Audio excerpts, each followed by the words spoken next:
नमस्कार, बहुत बहुत स्वागत है आपका 5 की पंचायत के इस अंक में। मैं हूं निखिल सिंह और बात करेंगे आज रांची के जयपाल सिंह मुंडा स्टेडियम में हलचल की। जी बिल्कुल, बात होगी कि कई दिनों से छात्रों का आंदोलन और उसका केंद्र बना हुआ है रांची का जयपाल सिंह मुंडा स्टेडियम। भर्ती परीक्षाओं में कथित धांधली, पेपर लीक और भ्रष्टाचार के आरोपों के बीच छात्र जो है वो सड़कों पर है और धूप, घाम, पानी, पत्थर, बारिश और तमाम असुविधाओं के केंद्र के बीच में भी वो टिके हुए हैं। धरना चल रहा है, भूख हड़ताल जारी है और छात्र कह रहे हैं कि बिना निष्पक्ष जांच के वो पीछे नहीं हटने वाले हैं। झारखंड के मुख्यमंत्री हेमंत सोरेन कह रहे हैं कि पेपर लीक अब राष्ट्रीय समस्या बन चुका है और सिर्फ बात उन्हीं की नहीं है बल्कि इसको राष्ट्रीय स्तर पर देखा जाना चाहिए। सरकार वार्ता की बात कर रही है, छात्र ही नहीं, अब बीजेपी भी सीबीआई जांच की मांग उठा रही है। तो आज सवाल सभी दलों से है कि जब छात्र सड़क पर हों तो क्या राजनीतिक आवाजें भी चुनिंदा मौकों पर ही बुलंद होती हैं? सवाल सिर्फ झारखंड का ही नहीं है, सवाल कर्नाटक का भी है। कर्नाटक में पुलिस भर्ती परीक्षा में कथित गड़बड़ी के आरोपों के बीच मंत्री प्रियांक खड़गे के बयान ने एक नया विवाद खड़ा कर दिया है। प्रियांक खड़गे ने कहा कि पहले उन्हें 25 दिन तक भूख हड़ताल करने दें, फिर भी नहीं मानते हैं तो लाठीचार्ज करेंगे और उसके बाद अगर वो सरकार पर दबाव बना पाते हैं तो इस्तीफा दे देंगे। तो इस बयान के मायने समझिए और किस माइंडसेट से यह बयान दिया जा रहा है यह भी समझिएगा। बीजेपी का आरोप है कि जिन छात्रों के लिए कांग्रेस दिल्ली में लड़ाई लड़ने का दावा करती है, उन्हीं छात्रों के सवाल पर झारखंड और कर्नाटक में चुप्पी साध लेती है। क्या हर छात्र आंदोलन को समान महत्व मिलता है या फिर इस बात पर वो निर्भर करता है कि सत्ता में कौन है और राज्य के हिसाब से सियासत बदल जाती है? राहुल गांधी, कांग्रेस और राष्ट्रीय विपक्ष से सवाल इसलिए भी उठ रहे हैं क्योंकि आलोचकों का कहना है कि दूसरे राज्यों के छात्र आंदोलनों पर सक्रिय दिखने वाला विपक्ष झारखंड के इस आंदोलन पर आखिर उतना मुखर क्यों नहीं दिखा, उतना आक्रामक क्यों नहीं दिखा जितना वो दिल्ली में दिखा था। क्या यह धारणा सही है? और अगर नहीं सही है तो विपक्ष ने अब तक क्या कोई ठोस कदम उठाए हैं झारखंड में और कर्नाटक में? क्या सत्ता पक्ष से भी उतना ही बड़ा सवाल? अगर छात्रों की शिकायतें गंभीर हैं तो निष्पक्ष जांच और समयबद्ध कार्रवाई में देरी क्यों? क्या भर्ती परीक्षाओं में भरोसा करने के लिए सिर्फ बयान काफी हैं? तो आज 5 की पंचायत में बहस किसी एक दल की नहीं, आज बहस उन लाखों युवाओं की है, उन छात्रों की है जिनकी उम्मीद एक निष्पक्ष भर्ती व्यवस्था पर टिकी हुई है। बहस उस भरोसे की होगी जो हर प्रतियोगी परीक्षा की नींव होती है। तो अगर अभ्यर्थी ये भरोसा न कर पाए कि उनकी मेहनत का निष्पक्ष मूल्यांकन होगा तो फिर व्यवस्था पर विश्वास कैसे बचेगा? तो इन तमाम सवालों पर करेंगे बहस, अपने विशेष मेहमानों से भी करेंगे रुख, लेकिन सबसे पहले देखते हैं ये रिपोर्ट।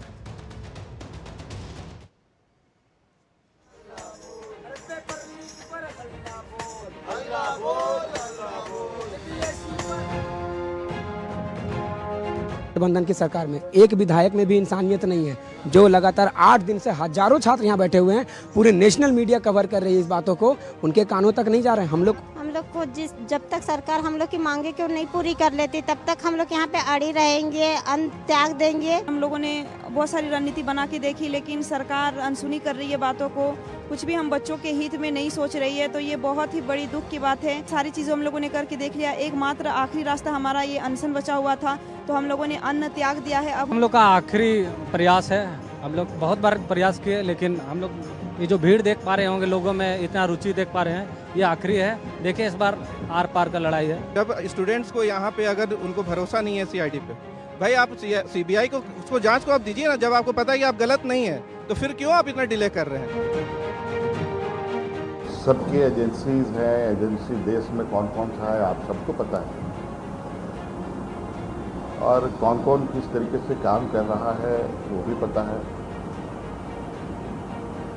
और कैसे आंदोलन के मोर्चे संभाले जा रहे हैं वो भी आपको पता है। जिस तरीके से इसमें संज्ञान लिया है सरकार ने, जिस तरीके से इसमें अपनी कदम बढ़ाई और सभी राज्यों में ऐसी घटनाएं हमारे कानों तक में है जहां ऐसी घटनाएं तो हो रही हैं, लेकिन सरकार कोई कदम नहीं उठाती। क्या कार्रवाई हो रहा है भाई? अब 4 को जेल में डाल दिए थे, कोई आप सुधार के कहीं देख नहीं रहे। जब जेसीसी में इतनी गड़बड़ी हुई है तब जीपीएस में भी फिर वही हो रहा है। एक साथ कोई रिजल्ट नहीं दे पाता है। मार्कशीट जारी, मार्कशीट का क्या बोलते हैं उसको, मार्कशीट जारी नहीं कर पाती है आयोग। ऐसे ऐसे आप कैसे कह सकते हैं कि सरकार निष्पक्ष है? और सरकार तो ये बचाने की कोशिश करे। ये बहुत ही दुर्भाग्यपूर्ण है। विद्यार्थियों की बात करने वाले लोग जो जंतर मंतर पर बैठे थे और उन विद्यार्थियों की बात करने वाले लोग जो पॉलिटिकल पार्टी प्रधानमंत्री जी का आवास घेर रहे थे, ये सवाल उनसे है कि लोग भूख हड़ताल पर हैं, लोग उपवास पर हैं, लगातार पुलिस जो है वहाँ बर्बरता कर रही है और वो सभी विद्यार्थी हैं जिन्होंने एग्जाम दिया है। पिछले 7 साल से वो तबाह हैं, परेशान हैं। आप केवल भारत को डिस्टेबलाइज करने वाली ताकतों के साथ रहते हो, आपका विद्यार्थियों से कोई लेना नहीं। देखिए, यहाँ तो छात्रों की अनदेखी की जा रही थी केंद्र में, लेकिन हमारे यहाँ तो जिस वक्त पता चला उसी वक्त वहाँ के जो चेयरमैन थे, जो इसके लिए जिम्मेदार थे, उनका रेजिग्नेशन लिया गया। तुरंत सीआईडी जांच शुरू कर दी गई। पिछले भाजपा के कार्यकाल में जो जंग लग गया था, घुन लग गया था, और जिस तरह से वहाँ अनियमितताएं थी उस वक्त और जिस तरह से छात्र परेशान थे, उसको दूर करने का लगातार प्रयास कर रहे हैं। और 13 दिन से रांची में Jharkhand public service commission, Jharkhand subordinate services commission के पर्चे को लेकर के वहाँ छात्र आंदोलनरत हैं। अभी तक उनके मुख्यमंत्री उनसे वार्ता तक नहीं कर रहे हैं। उस पर राहुल गांधी की चुप्पी है, पूरे विपक्ष की चुप्पी है।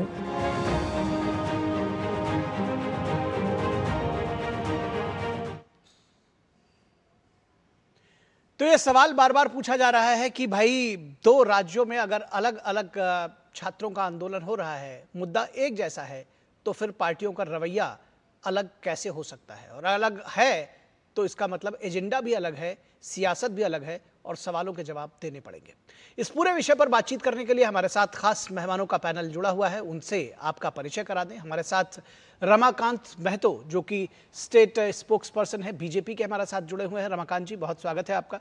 हमारे साथ संजीव कौशिक, जो कि पॉलिटिकल एनालिस्ट हैं और कांग्रेस के विचारों के समर्थक माने जाते हैं, तो कांग्रेस का पक्ष वो यहाँ पर रखेंगे। संजीव जी, स्वागत है आपका।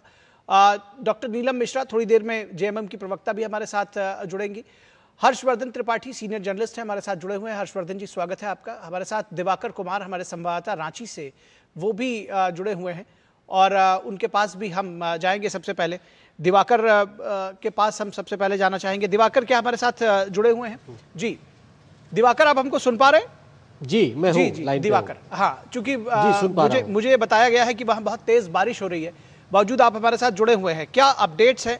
और एक बात पर मैं और इस कार्यक्रम की शुरुआत में ही चाहता हूं कि आप उस बात को क्लियर करें, क्योंकि बहुत सारे लोगों को इस बात को लेकर भ्रम है।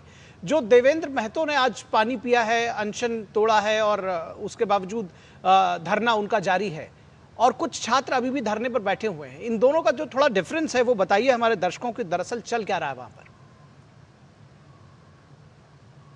देखिए, वो चीज़ तो मैं आपको बताऊंगा, लेकिन मैं इसके लिए माफ़ी चाहता हूं कि मैं सुबह से आज लोकेशन पे मौजूद था, लेकिन अभी जो पिछले 2 घंटे में वहाँ स्थिति बनी, उसके बाद मैं फिलहाल उस मैदान से बाहर निकल गया, क्योंकि मुझे वहाँ पे ठिकाना नहीं मिल पा रहा था और मैं कैमरे से आपको लाइव नहीं दिखा सकता था। इसलिए मैंने एक सेट पर आके मैं ठिकाना लूँ, और बहुत तेज बारिश हो रही है और शाम में अंधेरा भी हो गया, तो इसलिए इसके लिए मैं माफ़ी चाहता हूँ। लेकिन मैं आपको तस्वीर क्लियर करता हूँ, क्योंकि मैं सुबह 7 बजे से उस स्थल पर मौजूद रहा हूँ। तो देखिए, आपने निखिल 2 सवाल हमसे किया है कि वहां पर आंदोलन, जो जयपाल सिंह मुंडा स्टेडियम है, ये कचहरी चौक मैदान के बगल में है।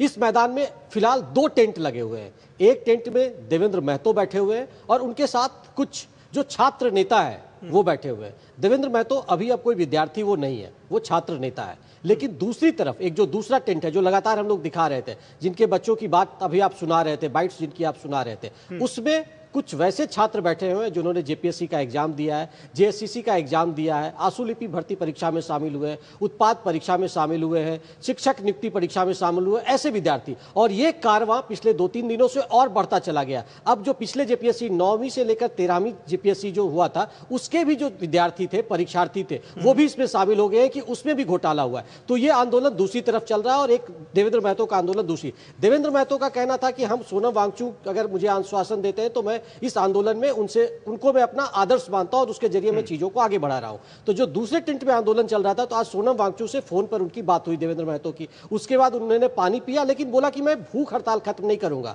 मांग उनकी है कि यहां पे सीबीआई जांच होनी चाहिए, दूसरे परीक्षाओं में पारदर्शिता होनी चाहिए, तीसरी कैलेंडर जारी होना चाहिए कि जैसे यूपीएससी का कैलेंडर होता है कि भाई सिविल मेंस का एग्जाम अब इस समय होगा, सीडीएस का एग्जाम ये होगा, एनडीए का एग्जाम होगा, इस तरह का एक टाइमलाइन झारखंड में भी बनना चाहिए और पूरे सिस्टम में रिफॉर्म होना चाहिए और पारदर्शिता होनी चाहिए। ये देवेंद्र महतो का मांग है और इसको लेकर वो आंदोलन है, भूख हड़ताल उनका जारी है, जो कि आज उनका चौथा दिन है भूख हड़ताल का।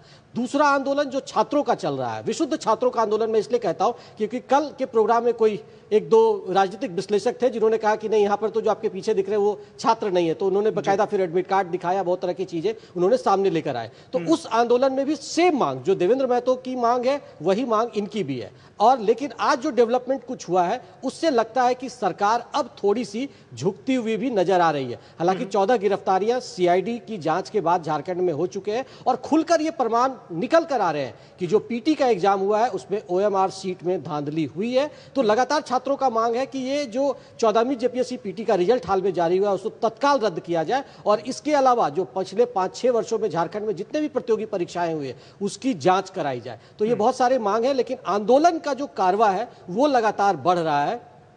और इस विषम परिस्थितियां जो मौसम, क्योंकि झारखंड में आपको पता है कि जब बारिश शुरू होती है तो बहुत थंडरिंग के साथ, आकाशीय बिजली के साथ बारिश शुरू होती है और वो बहुत तेज बारिश जारी है। उसके अलावा हर रोज छात्रों का जो अब थोड़ी देर बाद वहां से पैदल मार्च निकलेगा, जो अल्बर्ट एक्का चौक है, फिरायलाल चौक जिसको बोलते हैं, वहां पर जाएगा। इसके पहले उन लोगों ने मसाल जुलूस वो 3-4 दिन निकाल चुके हैं, जिसमें जो भीड़ का हुजूम होता है वो करीब 10 से 15 हजार तक पहुंच जाता है। तो लगातार जो रांची में रह रहे हैं छात्र, हर कोने से छात्र वहां पर पहुंच रहे हैं। लेकिन अब बड़ी बात यह है कि इस आंदोलन में छात्रों के साथ डॉक्टर्स, इंजीनियर्स, वैसे लोग भी जुड़ रहे हैं, समाज सेवी, जो एक तरीके से मोरल सपोर्ट और हौसला अफजाई इन छात्रों का कर रहे हैं। दूसरा डेवलपमेंट यह है कि लगातार यह कहा जा रहा था कि कांग्रेस अब इस मंच पर नहीं आ रही, लेकिन कांग्रेस के आज एनएसयूआई के प्रतिनिधि भी आज छात्रों से मिलने पहुंचे थे। उसके बाद बाबूलाल मरांडी जो प्रतिपक्ष के नेता हैं, बीजेपी के पूर्व यहां पर मुख्यमंत्री रहे हैं, वो पूरे विधायकों के साथ आज छात्रों से मिलने आए थे। अब से थोड़ी देर पहले उनकी मुलाकात वहां पर उनसे हुई है और उन्होंने भी आश्वासन दिया, क्योंकि कल झारखंड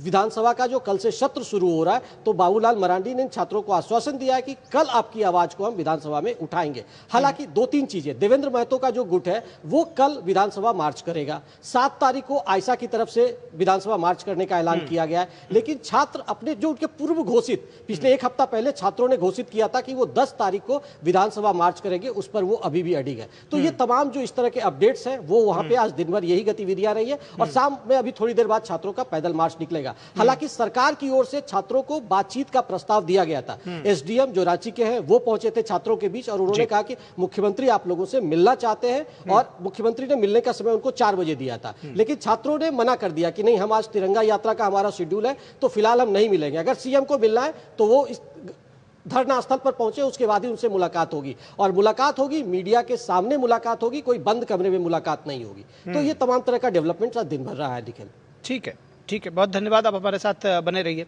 हर्षवर्धन त्रिपाठी जी, आपके साथ मैं इस चर्चा की शुरुआत इसलिए भी करना चाहूँगा कि मैं चाहता हूँ कि इसमें बहुत सारे विषय, जैसे कि मैंने शुरू में कहा कि सिर्फ ये किसी राजनीतिक दल का सवाल नहीं है, बल्कि छात्रों के विश्वास का सवाल है, परीक्षा के पारदर्शी होने का सवाल है, सिस्टम का सवाल है।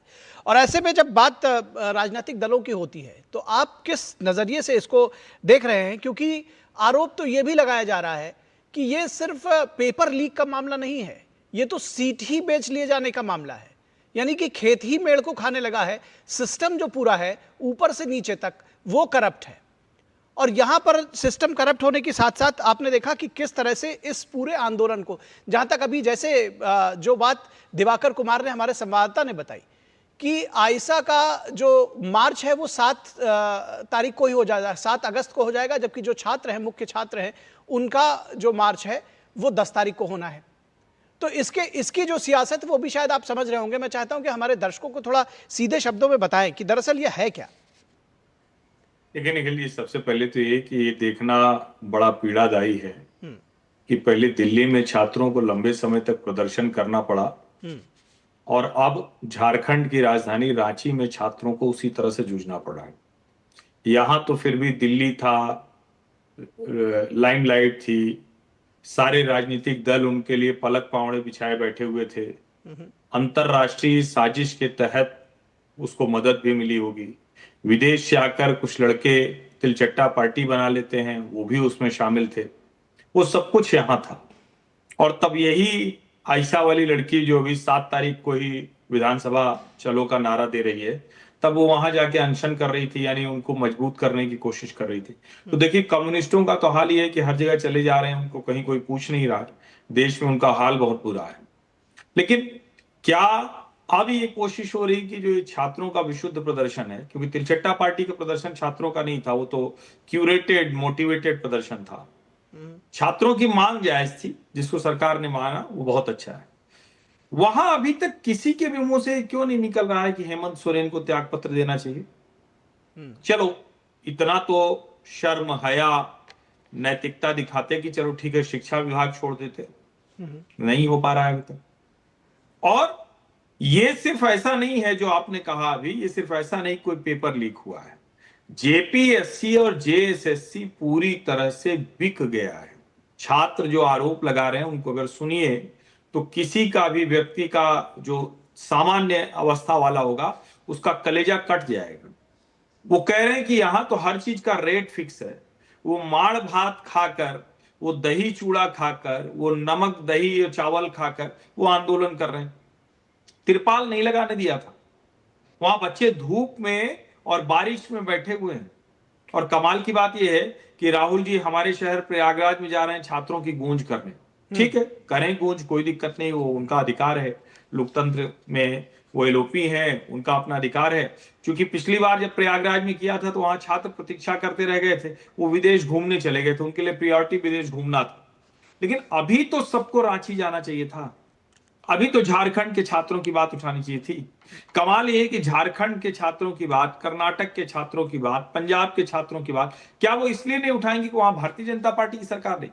क्या छात्रों को न्याय मिले इसके लिए कोई बीजेपी की सरकार चाहिए, तभी न्याय मिलेगा, तभी शिक्षा मंत्री का इस्तीफा मांगा जाएगा? सचमुच ये देखना बड़ा दुखद है। अच्छी बात इसमें बहुत अच्छा पक्ष है, छात्र बिना किसी अभद्रता के, बिना किसी गाली गलौज के, बिना मीडिया से मारपीट के, बिना किसी हल्ले हंगामे के शांतिपूर्ण तरीके से अपने हक की, अपने न्याय की लड़ाई लड़ रहे हैं। हेमंत सोरेन चेत जाएं, ये उनके लिए बेहतर होगा। जी संजीव कौशिक जी, सवाल ये सिर्फ ऐसा नहीं है कि हर्षवर्धन त्रिपाठी ने पूछा है या बीजेपी कह रही है। दरअसल छात्रों की भी बाइट्स है इस तरह की, अगर हम चाहेंगे तो आपको सुनवा भी देंगे, कि छात्र भी कह रहे हैं कि भाई राहुल गांधी कब आएंगे यहाँ पर प्रदर्शन करने के लिए। दिल्ली में तो उन्होंने प्रधानमंत्री आवास के सामने धरना दिया था, तो यहाँ पर मुख्यमंत्री जो कि शिक्षा मंत्री भी हैं, शिक्षा विभाग भी उनके पास है, तो उनका इस्तीफा मांगने वो कब आएंगे? हम उनका इंतजार कर रहे हैं। देखिए निखिल जी, पूरे हिंदुस्तान में कहीं भी पेपर लीक होता है या विद्यार्थियों के साथ इस तरह की घटना घटती है तो ये दुखद है और इस पर संज्ञान लिया जाना चाहिए। राज्य सरकार हो या केंद्र सरकार हो, खुले मन से विद्यार्थियों के साथ देना चाहिए। पहली बात तो ये है। दूसरी बात, एक बात तो तय हो गई कि चाहे केंद्र की सरकार हो या देश की मीडिया हो, उनकी दोगली नीति किस तरह से सामने आती है वो भी देखना बड़ा दिलचस्प है। तंत्र मंत्र से 500 मीटर दूरी पर वो देश के संसद से 500 मीटर दूरी पर जंतर मंतर पर वो मीडिया नहीं पहुंचने वाली, 1300 किलोमीटर पहुंच जाती है और वहां पर जाकर रिपोर्टिंग करती है। और वहां भी 2 भागों में बांटने का प्रयास किया जाता है, अच्छे बच्चे और बुरे बच्चे।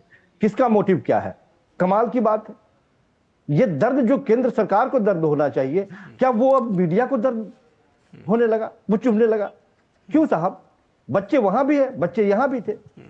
केंद्र सरकार को ये झुकना पड़ा तो वहां राज्य सरकार को झुकाइए। कौन मना करता है? किसने मना कर दिया? क्या बच्चों के ऊपर पैलेट गन चलाने की नौबत आ गई? पानी की बौछारें हो रही हैं, लाठियां मारी जा रही हैं उनको, बच्चों की बातें सुनी जा रही हैं और बच्चों की सारी बातें सुनने के बाद में उन्हें ऑफर भी दिया जा रहा है। तमाम विपक्षी पार्टी के लोग भी, अब यहां वही विपक्षी पार्टी के लोग यदि जंतर मंतर पर जाते थे तो कहा जाता था कि विपक्षी पार्टियां उसको जाकर के भड़काने का प्रयास कर रही है और राजनीतिक मंच बना रही है। और वहां की विपक्षी पार्टियां क्या कर रही है? ये दिखाई नहीं दे रहा है, उस पर चू शब्द नहीं, सन्नाटा है चारों तरफ। तो ऐसा कैसे, ये नहीं चलेगा। हमें बच्चों के साथ यदि खड़ा रहना है तो खुले मन से खड़ा रहना है। राहुल गांधी ने कब कह दिया कि हम बच्चों के साथ खड़े नहीं है? राहुल, आप वहां सरकार हेमंत सोरेन की सरकार है, एक बार भी हेमंत सोरेन को घेरने का प्रयास नहीं कर रहे हैं। राहुल गांधी और भारतीय जनता पार्टी के सामने कांग्रेस पार्टी जवाब दे, चूंकि कांग्रेस पार्टी उनके सामने मजबूत चट्टान के जैसे खड़ी होती हुई दिखाई दे रही है। ईमानदारी पूर्वक कम से कम बच्चों को एहसास तो कराइए कि यहाँ कोई राजनीति नहीं है, हम आपके साथ खड़े हैं।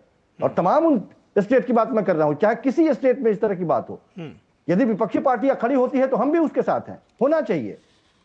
लेकिन ये दोगली राजनीति नहीं होनी चाहिए। अच्छा। एक जगह गलत और एक जगह सही नहीं होनी चाहिए। ठीक है, आपका जवाब आ गया। चूंकि आपने इसमें कुछ प्रश्न मीडिया से भी पूछे हैं, इसलिए मैं चाहता हूं कि उसका मैं जवाब दे दूं। उसके बाद मैं अपने बीजेपी के प्रवक्ता की तरफ जाऊंगा। एक तो बात आपने कहा कि 1300 किलोमीटर दूर कवरेज हो रही है, दिल्ली में 500 मीटर दूर, संसद से दूर कवरेज नहीं हो रही थी।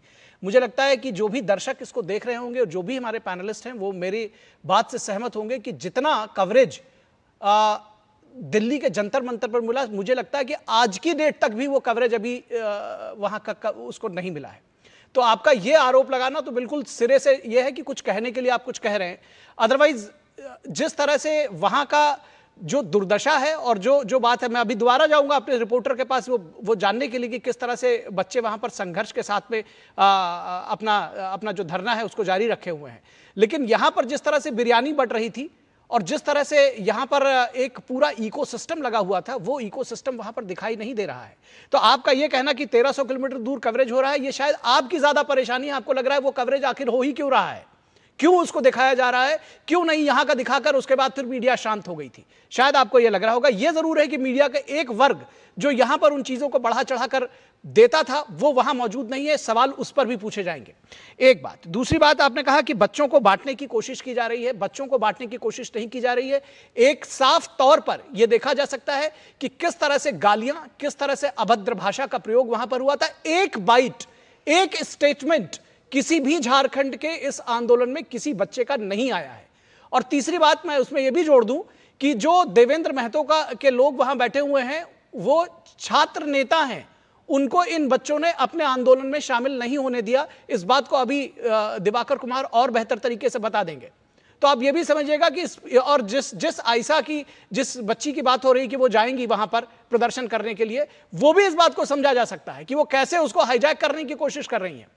तो इतना मासूम और इतना भोला मत समझिए न दर्शकों को और न बाकी लोगों को कि लोग इसको देख नहीं रहे हैं, समझ नहीं रहे हैं। बाकी आया आपके पॉलिटिकल सवालों का जवाब, वो बीजेपी देंगे। लेकिन मैं जो कहा कि वहां लाठीचार्ज नहीं हो रहा है, वहां दुर्दशा नहीं है। लाठीचार्ज तो नहीं हो रहा है, जो कि जिस तरह से कर्नाटक के संदर्भ में प्रियांक खड़गे ने कहा कि लाठियां बरसाइएगा, उसके बाद देखेंगे पहले तो 25 दिन कोई धरना करे, फिर लाठी बरसाएंगे, उसके बाद देख पाएंगे कि कितना दबाव वो बना पाते हैं, तब हम इस्तीफा देंगे या देखेंगे। तो ये तो मानसिकता है, मैं उस पर नहीं जा रहा हूं। लेकिन मैं जरूर एक बार फिर से जाऊंगा दिवाकर के पास। दिवाकर, किन अव्यवस्थाओं में और किन मुश्किलों में वो बच्चे वहां पर धरना दे रहे हैं, मैं एक बार चाहता हूं दिवाकर एक बार फिर से बताएं, हमारे दर्शकों के साथ साझा करें। देखिए निखिल, अभी जो वहाँ पे सिचुएशन है, मैं थोड़ा सा पीछे भी बताऊंगा, दो तीन दिन पहले क्या स्थिति थी, आज क्या स्थिति है। आज चूंकि छात्रों की संख्या बढ़ गई है और बारिश पिछले 1.5-2 घंटे से लगातार बारिश हो रही है और तेज बारिश हो रही है। ऐसे में ये स्थिति है कि जहाँ पर हम लोग खड़े थे वहाँ पे भी पानी घुस गया है और जो वो मैट लगा के जहाँ पे वो बैठने वाले लोग थे, सिर्फ एक ही मंच वहाँ पर बचता है जहाँ पर ये आमरण अनशन जो 4 बच्चे कर रहे हैं, बस वहीं पे पानी नहीं है, बाकी आप किसी जगह पैर रखकर खड़े नहीं हो सकते। तो अव्यवस्था ये हो गई। दूसरा, यहाँ कोई बिजली का प्रबंध नहीं है। बच्चों ने अपने तरीके से जनरेटर वहाँ पर भाड़े पर लगाया, बिजली काट दी गई है, सुना गया दिवाकर, स्टेडियम की बिजली काट दी गई 3 दिन। क्या ये सच नहीं है कि स्टेडियम की बिजली काट दी गई है? स्टेडियम, हाँ जी, नहीं उस तरीके से, क्योंकि परमिशन की भी बात थी ना कि परमिशन नहीं दिया गया तो अब पहले टेंट नहीं लगाया गया वहां पे। अब चूंकि इनकी 2 दिन पहले कल सरकार की ओर से परमिशन मिल गया कि ठीक है आप टेंट, वो भी टेंट क्या लगा है 20 बाय 20 का। आप सोच सकते हैं 400 स्क्वायर फीट का टेंट है, उसमें कितने बच्चे आएंगे। आंदोलन करने वाले 5000 बच्चे टेंट में बैठे रहते हैं।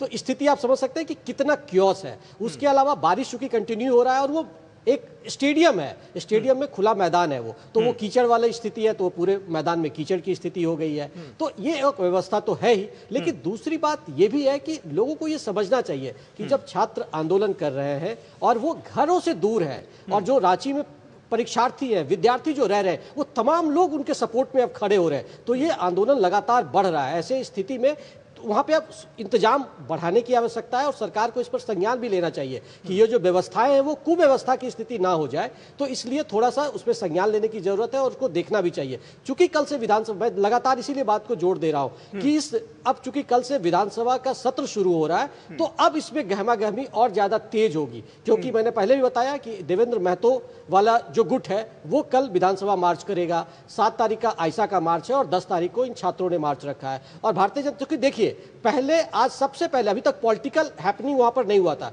कोई भी राजनीतिक प्रतिनिधि वहां नहीं पहुंचे थे। एनएसआईयू की तरफ से पहले राजनीतिक प्रतिनिधि पहुंचे और उसके बाद लगा भारतीय जनता पार्टी को भी कि शायद हम लोगों को, हालांकि भारतीय जनता पार्टी के तमाम नेता पहले दिन से कह रहे थे कि झारखंड में जेपीएससी में धांधली हुई है और हम छात्रों के साथ खड़े हैं और जेपीएससी पीटी रद्द होनी चाहिए। लेकिन आज झारखंड जो भारतीय जनता पार्टी था उसका पूरा डेलीगेट्स इन छात्रों से मिलने गया और उन्हें आश्वासन देकर उनको शांत कराया कि किसी तरीके से आप फिलहाल शांत रहिए और जो भी कुव्यवस्था की स्थिति है हम उसको थोड़ा दूर करने की कोशिश करेंगे। तो लगातार ये जो आंदोलन है, लेकिन सबसे अच्छी बात निखिल ये है कि इन्होंने देश को एक मॉडल दिया है। झारखंड के जो ये ज्यादातर इसमें ट्राइबल छात्र हैं, इन ट्राइबल छात्रों ने जो संयम का परिचय दिया है, जो शालीनता का परिचय दिया है और जो इस आंदोलन में जो ये शुचिता देखने को मिल रही है, ये निश्चित तौर पर देश के लिए काबिले तारीफ है कि जो झारखंड के युवा है वो कितने संयमित है। और झारखंड में जो जल, जंगल और जमीन की बात होती है और जो इसे आंदोलन की भूमि कहा जाता है, भगवान बिरसा मुंडा की धरती कहा जाता है, वो निश्चित तौर पर इस आंदोलन में भी देखने को मिल रहा है। बिल्कुल ठीक बात है। और यहाँ धारा 370 हटाने की मांग नहीं की जा रही है,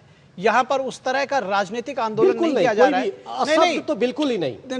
बिल्कुल ठीक बात है। दिवाकर, बहुत धन्यवाद। दिवाकर, बहुत बहुत शुक्रिया आपका। आपने इतनी बारिश के बावजूद जो है ये स्पेस ढूंढा कि आप खड़े होकर हमारे साथ बातचीत कर सके। आपके इस डेडिकेशन के लिए आपका धन्यवाद, दर्शकों की तरफ से भी आपका धन्यवाद।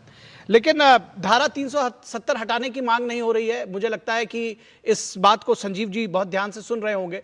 जो दूसरे पॉलिटिकल नारे हैं वो नहीं लगाया जा रहा है, अब नाम रहेगा सिर्फ अल्लाह का, ये नारे वहां नहीं लग रहे हैं। प्रेमानंद महाराज को गालियां नहीं दी जा रही हैं। ये बात आप सुन रहे होंगे और अब आप समझ भी रहे होंगे। कम से कम वहां पर छात्र सिर्फ अपने आंदोलन की, अपने विषय की बात कर रहे हैं, ये डिफरेंस है। तो जो आप कह रहे हैं कि बच्चों को बांटा जा रहा है, जाहिर तौर पर एक हफ्ते पहले अगर कोई आंदोलन हुआ है तो बात बांटने की नहीं है, बात उस पर्सपेक्टिव की है और उसको देखा जाएगा। लोग देख रहे हैं, देश भी उसको देख रहा है। मैं चाहता हूं कि रमाकांत महतो जी इस बात का जवाब दीजिए। वो कह रहे हैं कि राहुल गांधी से सवाल पूछा जा रहा है। ये सवाल तो दरअसल पूछा जाना चाहिए था झारखंड मुक्ति मोर्चा से और हेमंत सोरेन से, और आप लोग जानबूझकर ये सियासत कर रहे हैं और यहां पर आपने दूसरे तरह की सियासत की, वहां आप दूसरे तरह की बात कर रहे हैं। देखिए, ये हेमंत सोरेन सरकार की जो तरफदारी कर रहे थे जो महाशय, उनको पहले मैं जवाब दे दूं कि उन्हें लगता है राजनीतिक, उन्हें दृष्टि दोष है, जो दिखाई नहीं दे रही है उन्हें कि भारतीय जनता युवा मोर्चा के कार्यकर्ताओं ने जब जेपीएससी कार्यालय का घेराव किया, हजारों के कार्यकर्ताओं ने, तब जाकर के झारखंड मुक्ति मोर्चा की सरकार चेती। इससे पहले उनके कान में जू तक नहीं रेंगी थी। इन्हें मालूम नहीं कि भारतीय जनता पार्टी एक दिन भी ऐसा नहीं है जो झारखंड में ये भ्रष्टाचारी सरकार के खिलाफ में, जो खुद माननीय मुख्यमंत्री जी भ्रष्टाचार के आरोप में, जमीन हड़पने के आरोप में, आय से अधिक संपत्ति के मामले में जमानत पे चल रहे हैं, और जब उन पे सम्मन जारी होता है तो 40-40 घंटे वो झारखंड से बाहर रहते हैं। कहां रहते हैं उनका पता नहीं होता है।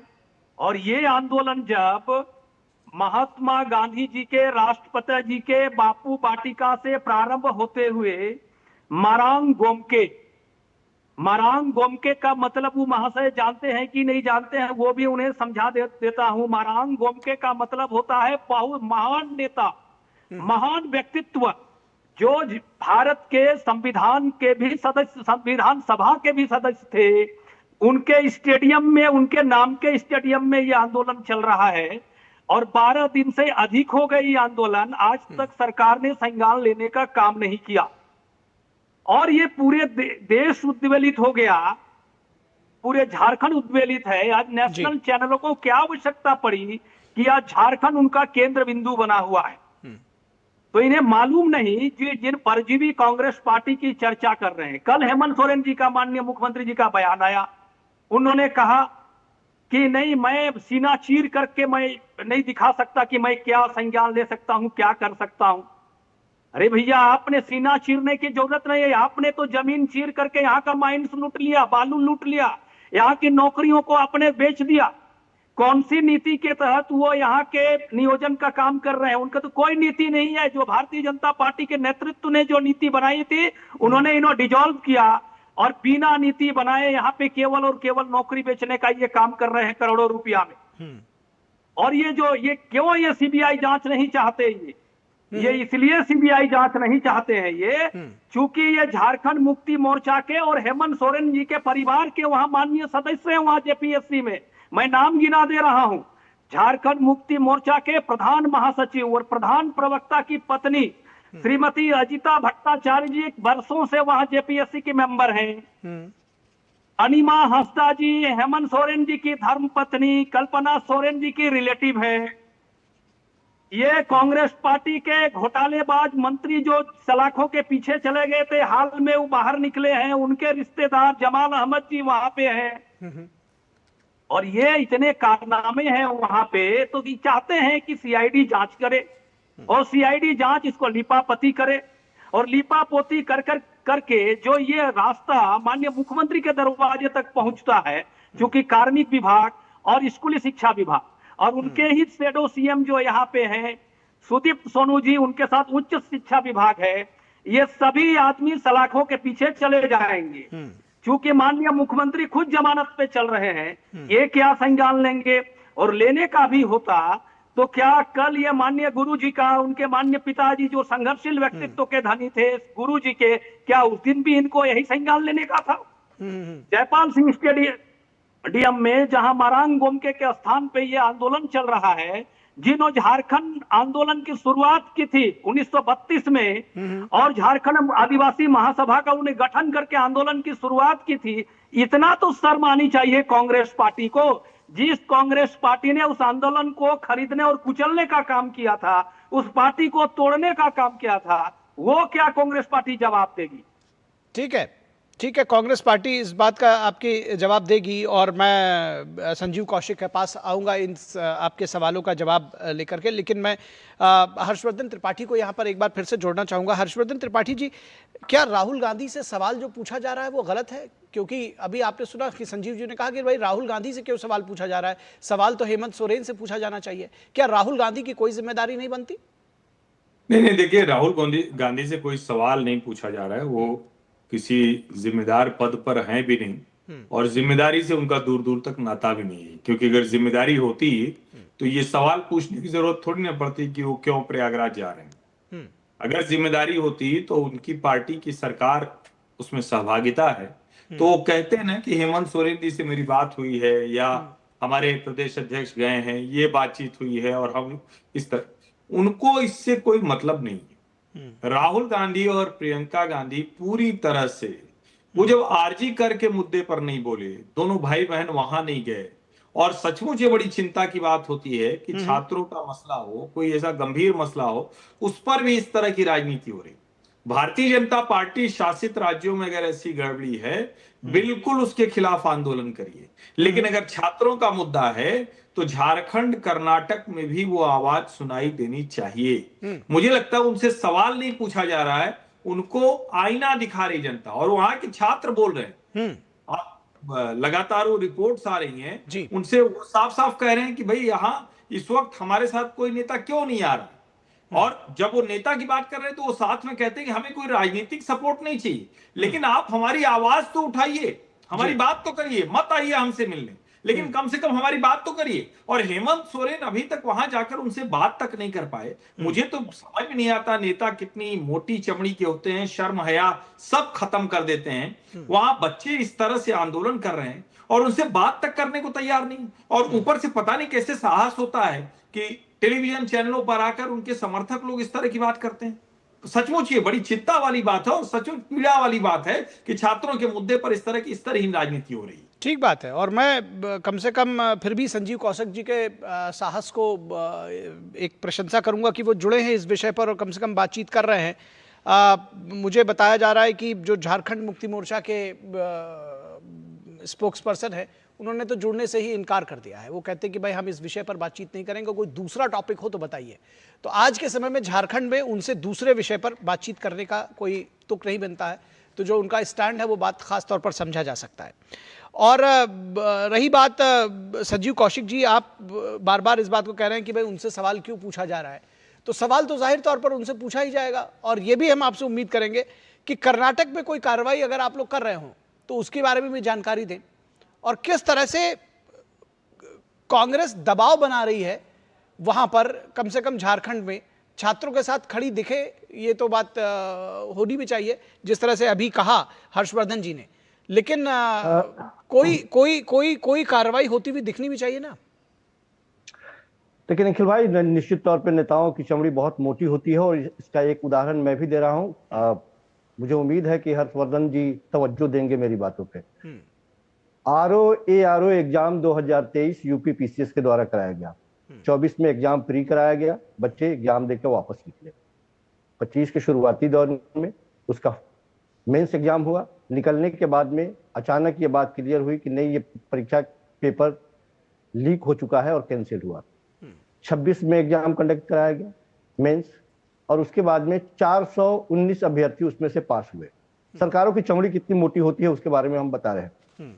419 में से तकरीबन 17 बच्चों ने आयोग में, उत्तर प्रदेश लोक सेवा आयोग में अपना योगदान देना शुरू कर दिया। 400 से ज्यादा बच्चों का नियुक्ति अभी भी वैसे ही लटका हुआ है। मामला कोर्ट में चला गया माइग्रेशन के मामले को लेकर के। सरकार के कान पर जू तक नहीं रेंग रही है। इलाहाबाद हाई कोर्ट में मामला चल रहा है और अभी भी मामला चलता हुआ दिखाई दे रहा है और बाकी बच्चों की नियुक्तियां स्टे कर दी गई है। कुछ सरकार की तरफ से इतने कमजोर वकील को उसमें लगाया गया जो जाकर के सीधे सरेंडर करता हुआ दिखाई दे रहा है। सरकारों की नीयत की हम बात कर रहे हैं। हर्षवर्धन जी सर्च करेंगे, देखेंगे, उनको हकीकत जानकारी हो जाएगी। कैसे सिंगल बेंच से डबल बेंच और डबल बेंच से जाकर के अभी फैसला अभी रिजर्व रखा गया है इसका। सवाल यह है कि क्या सचमुच में सरकारें बच्चों के प्रति इतनी संजीदगी से खड़ी है क्या? सब जगह की स्थिति का वो बस यही है। प्रॉब्लम क्या है कि हम चुनिंदा सरकारों पर जब कटाक्ष करते हैं और वहां घेरने का प्रयास करते हैं तो कलई उतरती हुई दिखाई देती है। हमें कोई एतराज नहीं। फिर मैंने कहा कि वहां के विपक्षी पार्टियों को उतरना चाहिए सड़क पर, बच्चों के साथ खड़ा होना चाहिए और सरकार के नाक में दम करना चाहिए। ठीक है, लेकिन क्या वही के लिए क्या अन्य स्टेट के बच्चे नहीं है? वो आपको दिखाई नहीं देता है। वो यही तो बात आपसे पूछी जा रही है कि कर्नाटक के जो अभ्यर्थी हैं वो अभ्यर्थी नहीं है, जो झारखंड के अभ्यर्थी वो अभ्यर्थी नहीं है। मैंने कहा आपने इतना लंबा चौड़ा आपने बताया। आपके जो सहयोगी हैं, मैं इसलिए बताना चाह रहा हूं क्योंकि बहुत सारे ऐसे बच्चे हैं जो हम लोग को आज भी मिलते हैं। वो बताते हैं कि 2015 में परीक्षा हुई एसआई की उत्तर प्रदेश में, उसमें था कि ओएमआर सीट पे मार्क नहीं कर सकते आप, अगर आप मार्कर उस पे लगा देंगे तो वो अवैध घोषित कर दी जाएगी। उसमें हजारों बच्चों ने, या बल्कि कहूं सैकड़ों बच्चों ने मार्कर लगा करके सपा शासनकाल में उन्होंने भर्ती ले ली। किस तरह से दुकानें खुलती थी वहां पर, किस तरह से लोग अपना रेट बनाकर बैठते थे। नहीं, सुन लीजिए, वो सबको मालूम है। वो मुकदमा आज भी सुप्रीम कोर्ट में है। सुन लीजिए, वो मुकदमा आज भी सुप्रीम कोर्ट में है। 500 से ज्यादा बच्चों की ज्वाइनिंग रुकी हुई है। मैं इसलिए आपको ये बता रहा हूं क्योंकि मैं फिर आता हूं। नहीं, सुनिए, मैं कहना क्या चाह रहा हूं। आप you didn't get my point. मैं कहना इसलिए चाह रहा हूं कि तो आप तो एक राजनीतिक दल की तरह आपने बता दिया कि देखिए वहां पर 2023 में हुआ था। मैं बता रहा हूं कि ये सिस्टम की खामी है। और जब बात ये दिल्ली में उठ रही थी कि ये सिस्टम की खामी है, कम लेट्स वर्क टुगेदर, आइए साथ में आइए बात किया जाए, तब आप कह रहे थे नहीं जी साथ में बात नहीं करेंगे और हम बिना शिक्षा मंत्री के इस्तीफे के आगे नहीं बढ़ेंगे। और अब आप वहां पर आप बता रहे हैं कि जी 2023 में ऐसा हो गया था, 2016 में ऐसा हो गया था। अब आप इतिहास बता रहे हैं, तो वो इतिहास अगर आप पहले बताते तब माना जाता। नहीं, सुन तो लीजिए, ये 2023 सुन लीजिए ना, कर रहा हूं। आपने बताया 2023, मैंने भी आपको एग्जाम्पल दिया। मैं वही तो बात कह रहा हूं, मैं वही तो बात आपको कह रहा हूं। आप सुनने को राजी नहीं है। ठीक है, उत्तर प्रदेश में सिस्टम को दोषी मान रहे हैं। नहीं, बिल्कुल सिस्टम को दोषी। आप इसके पहले अभी तक कहां मान रहे थे? सिस्टम को अगर दोषी माना होता तो बच्चों की बात पर आप लोगों ने एक मत होकर के बात की होती। संजीव कौशिक जी, मैं डॉक्टर नीलम मिश्रा जो कि झारखंड मुक्ति मोर्चा की प्रवक्ता हैं, उनका स्वागत करता हूं। इससे पहले कि डॉक्टर नीलम मिश्रा आपके पास जाऊं, हर्षवर्धन त्रिपाठी आपके ऊपर सीधा ये कह रहे हैं कि हर्षवर्धन त्रिपाठी जी सुन रहे होंगे। मैं चाहता हूं आप भी इस पर अपना एक कॉमेंट जोड़ दें, उसके बाद मैं जाऊंगा डॉक्टर नीलम मिश्रा के पास। नहीं, संजीव जी ने ऐसी कोई बात ही नहीं कही जो मैं अलग से सुनूं। जब केंद्र सरकार से जवाबदेही मांगनी थी तो सबसे पहले धर्मेंद्र प्रधान से त्यागपत्र मांगने वाले लोगों में मैं हूं। दिक्कत यह है कि पूर्वाग्रह के साथ और कुछ बोल देना है संजीव जी को तो वो बोल सकते हैं। मैं स्पष्ट कह रहा हूं कि जायज मुद्दे थे। सरकार ने तो उसके बाद परीक्षा करा ली, बिना पेपर लीक के करा ली। सरकार ने तो 24 में कमेटी बनाई, उसकी सिफारिशें भी राधाकृष्णन कमेटी की लागू की। अगर तब धर्मेंद्र प्रधान का त्यागपत्र, जो हम जैसे लोग भी कह रहे थे कि नैतिकता के लिए, अकाउंटेबिलिटी के लिए देना चाहिए था, तो इतनी देर में एक बार भी संजीव कौशिक ने क्यों नहीं कहा कि हेमंत सोरेन को कम से कम अपना शिक्षा वाला विभाग छोड़ देना चाहिए था? चलो मुख्यमंत्री पद को तो क्या ही इस्तीफा मांगेंगे, एक बार तो कहते कि कर्नाटक के शिक्षा मंत्री को त्यागपत्र देना चाहिए था। कभी बोलना चाहिए था कि नहीं बोलना चाहिए था? टीवी पर बोलने के लिए भी नहीं बोल पा रहे ये लोग। मैं फिर कह रहा हूं, जिस तरह का व्यवहार, संजीव भाई तो भले व्यक्ति हैं इसलिए उस तरह का व्यवहार नहीं करते हैं। कांग्रेस के प्रवक्ता जिस तरह से घूम घूम इस मसले पर, झारखंड के मसले पर बोल रहे हैं, वो अपने आप को एक्सपोज कर रहे हैं। वो कांग्रेस पार्टी की छवि और खराब कर रहे हैं, क्योंकि झारखंड का मसला ऐसा नहीं जिसमें कुछ दबा छिपा हुआ है। चाहे जो कहें, जेपीएससी और जेएसएससी वो पूरी तरह से बिक गया है। ये छात्र प्रमाण के साथ बता रहे हैं, एक एक परीक्षा बता रहे हैं, उनसे कोई बात करने को तैयार नहीं है। वो जिन स्थितियों में आंदोलन कर रहे हैं वो एकदम बच्चों का आंदोलन। यहां तो पॉलिटिकली मोटिवेटेड था, क्यूरेटेड था। एक आदमी विदेश से चला आया, एक लड़का, किसी का कुछ अंदाजा नहीं हो उसमें जो आंदोलन से जुड़े हुए लड़के थे, जो तिरछट्टा पार्टी वाले, उनका किसकी क्या संपत्ति है, कौन क्या कर रहा है, किसी कुछ पता नहीं है। लेकिन फिर भी जायज मुद्दा था तो लोग उनके साथ भी जुड़े। सवाल यह है कि जो काम, जो गलती यहां दिख रही थी, वो गलती झारखंड में लोगों को क्यों नहीं दिख रही? दोहरापन उनके चरित्र का है या नहीं है, ये सवाल है। ठीक बात है। डॉक्टर नीलम मिश्रा, आपके सहयोगी अभी जो कांग्रेस के हमारे साथी हैं संजीव कौशिक जी, वो कह रहे थे कि राहुल गांधी से सवाल मत पूछिए, अगर सवाल आपको पूछना है तो मुख्यमंत्री हेमंत सोरेन से पूछा जाना चाहिए। ये सवाल उठ रहा है कि भाई जेपीएससी, जेपीएसएससी बिक गया है, छात्र तमाम जो है वो उदाहरणों के साथ में और तमाम सबूतों के साथ में वो आते हैं, बताते हैं कि भाई वो तो सीट भी बिक गई है, पेपर लीक होना छोड़ दीजिए, जिम्मेदारी कौन लेगा और अब तक कार्रवाई क्यों नहीं की जा रही है? जो बात अभी डॉक्टर हर्षवर्धन जी ने कही कि शिक्षा मंत्री वाला विभाग ही छोड़ देते, इतनी देर से जो इस्तीफा मांग रहे हैं, या ये कहें कि सीबीआई जांच की बात कही जा रही है, कुछ तो कोई तो जिम्मेदारी लेगा, कुछ तो तय करेंगे। देखिए, सबसे महत्वपूर्ण विषय ये है कि पेपर लीक्स और एग्जाम्स में जो भी भ्रष्टाचार सामने आ रहा है, अब ये किसी राज्य का विषय बनकर नहीं रह गया है, ये राष्ट्रीय मुद्दा बन चुका है। क्योंकि देश के हर राज्यों में जिस प्रकार से पेपर लीक और बच्चों के साथ, उनके भविष्य के साथ खिलवाड़ किया जा रहा है, ये बिल्कुल चिंताजनक है। और आज हम लोगों को बच्चे की भविष्य के लिए बात करना चाहिए। कौन कहाँ गया, कौन किससे मिला, वो उस मंच पे चढ़ा कि नहीं, कौन पार्टी का दल किधर गया, क्या फर्क पड़ता है उससे? आपको तो देखना होगा कि बच्चों का भविष्य सुरक्षित कहाँ है।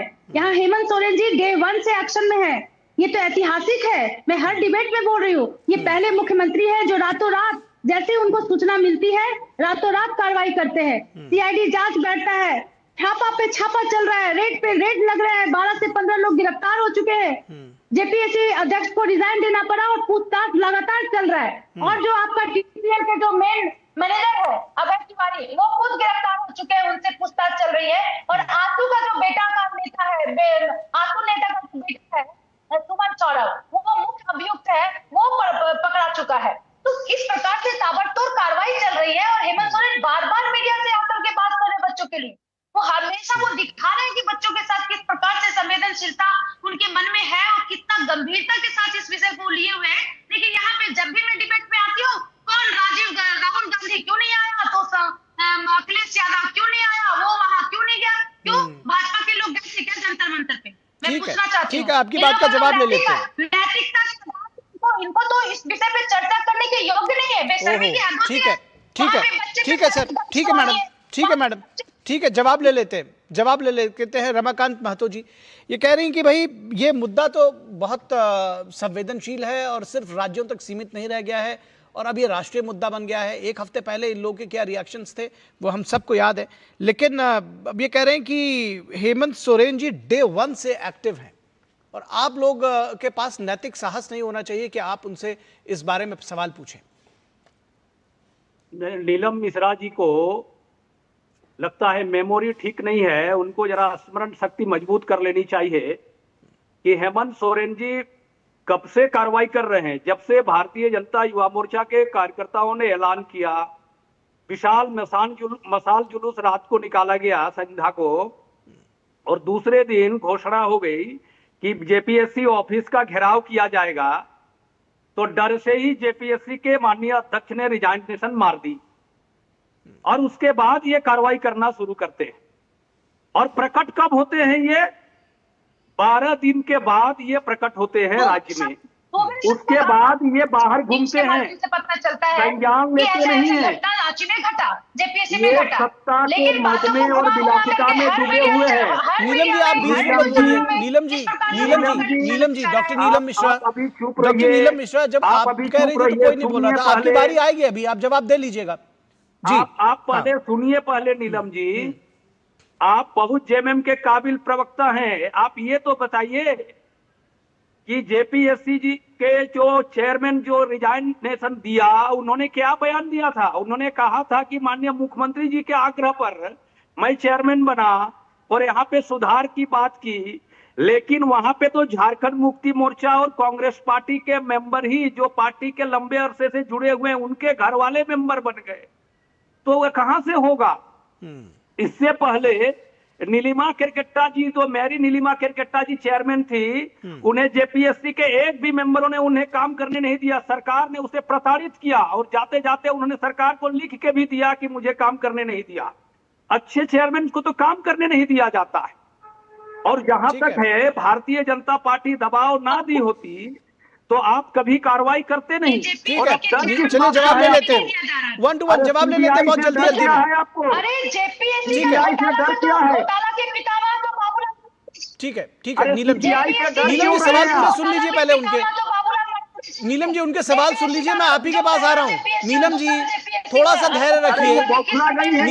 नीलम जी थोड़ा सा धैर्य रखिए, बस 30 सेकंड में मैं आपके पास आ रहा हूं। 30 सेकंड्स सर, बहुत जल्दी से वाइंड अप कीजिए आपके सवाल। रमाकांत महतो जी जल्दी जी। जो मूल विषय है नीलम जी, उस मूल विषय को समझिए।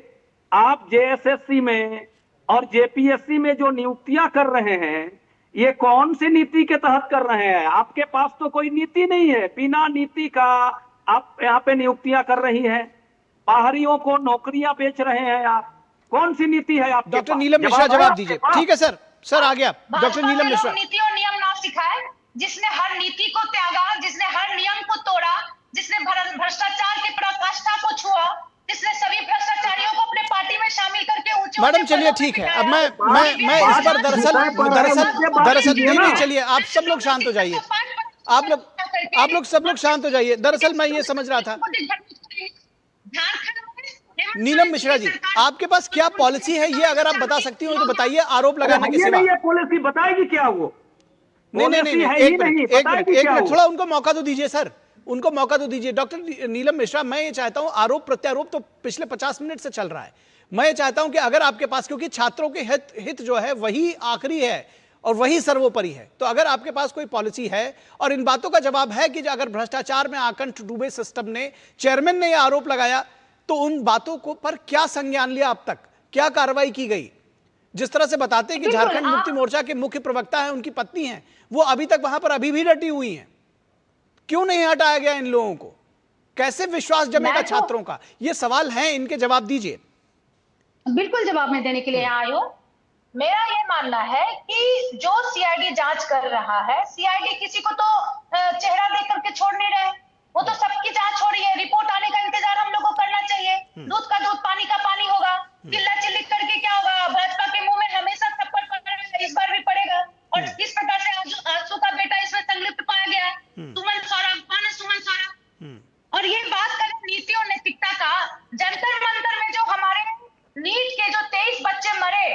उसका आंकड़ा बढ़ गया, जंतर मंतर हमको लगता है 30 तक पहुंच चुका है। क्या नैतिकता के आधार पे उनके परिवार से, उनके अभिभावक से क्या भाजपा के लोग आपने उनसे उल्टा सवाल, मैंने ये कहा था आपकी क्या पॉलिसी है, आप उसका जवाब नहीं दे पाई।